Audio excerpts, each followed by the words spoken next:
Hey, welcome back to John's Garage.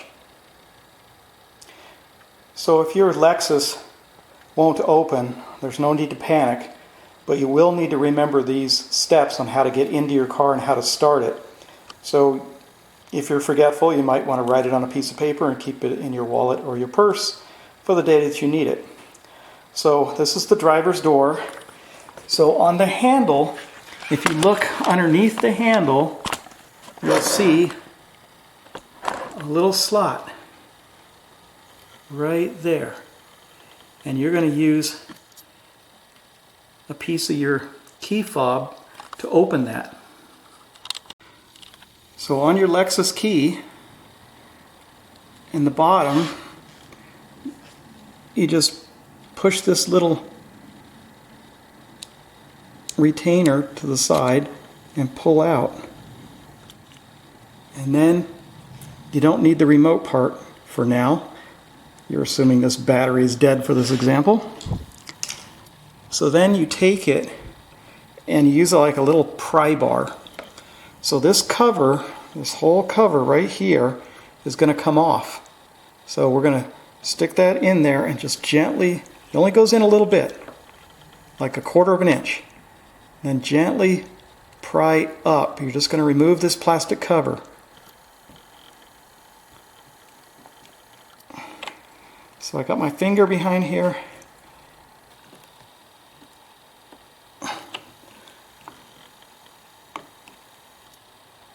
There we go. That came off with quite the snap. So that's what it looks like in there.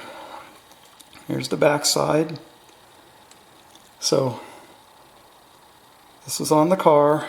We just had the key in a little bit and we pried it up. We got it to snap off. So once that is off, you have a normal Toyota door lock. You take this key, you stick it in the door, and you turn it, the car is open. Okay? And when you're done, you just put this cover with the slot facing the ground, and you just snap it on there. It's amazing that that stays on the freeway. It's just a plastic snap-on cover. Okay, so on the trunk, next to the license plate, just to the left, if you look up, you'll see a keyhole. So if we take our key out of the key fob and we point it straight up in the air, and we stick it in that slot, push all the way up. Get some better lighting on here. And then just turn it to the right. The trunk is open. There we go. And then to take the key out, pull straight down. Okay? There we go. Battery just flicked right out. So now I'm going to show you. I'm going to put this remote back together with no battery. Put that in there. It's going to have no battery. Put the top of the case together. Squeeze the bottom together. There. Now we'll get inside the car. Okay, so now we're inside the car. I've got the remote with no battery. So I'm going to just set that on the dashboard. And I'm going to push the start button.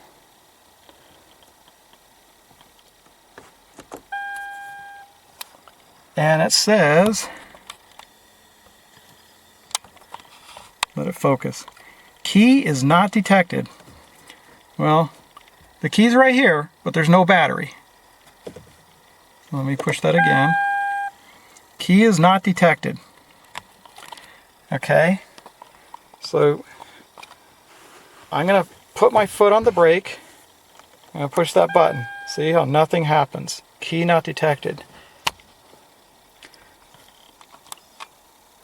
Now if you put this remote, you see that light just came on? Car started. Let's do that again. So I put my foot on the brake, I put the remote up here.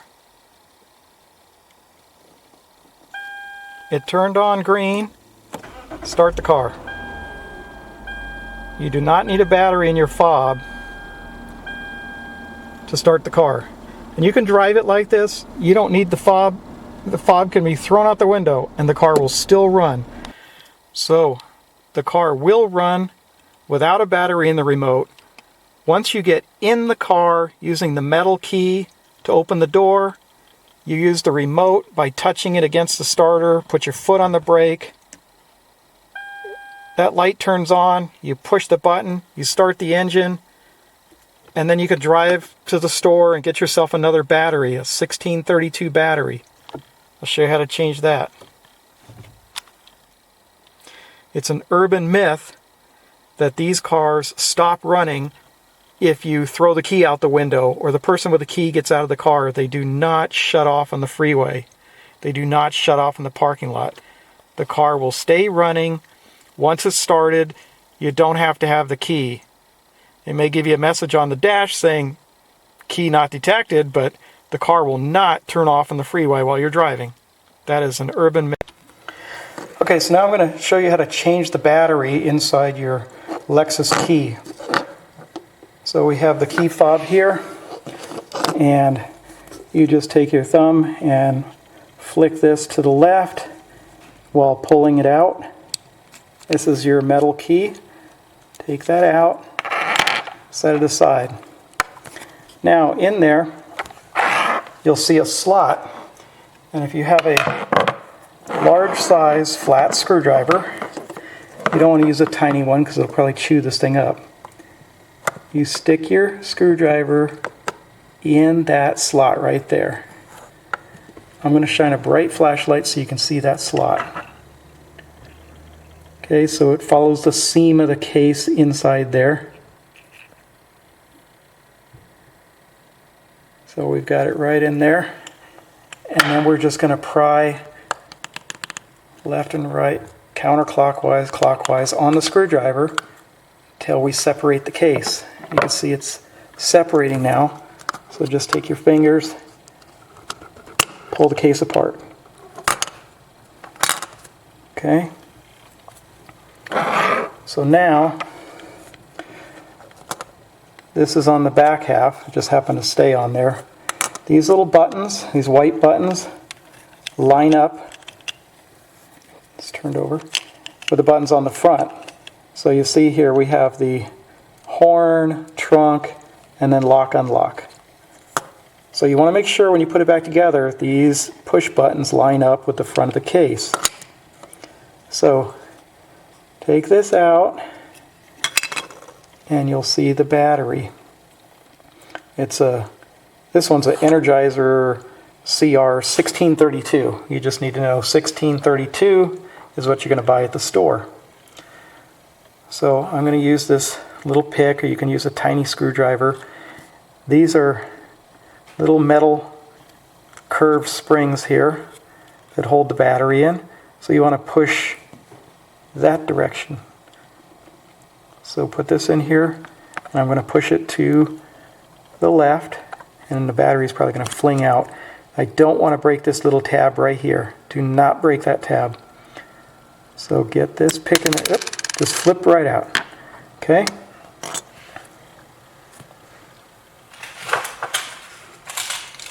So since I went to the store and I have two remotes, I picked up two 1632 batteries, one for each remote. These last less than 3 years because this thing is always communicating with the car. While you're driving, while it's in your pocket, it's always trying to communicate, so they don't last a long time like the old-fashioned remotes that just you push a button to unlock the door. These do a lot, so replace it every 24 months is my advice. Whether you use it a little or a lot, they go dead in less than 3 years.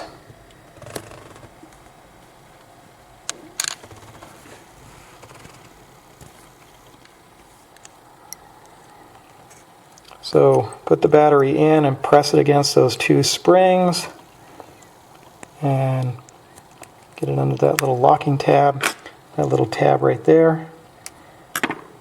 So that is in. Take your case.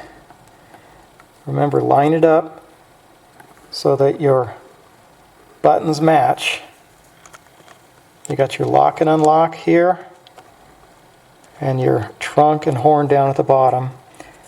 So the battery goes to the bottom here. Get it in the plastic lined up there. And then take the cover and line up the top. Get that even. Get it on there. And then work your way around.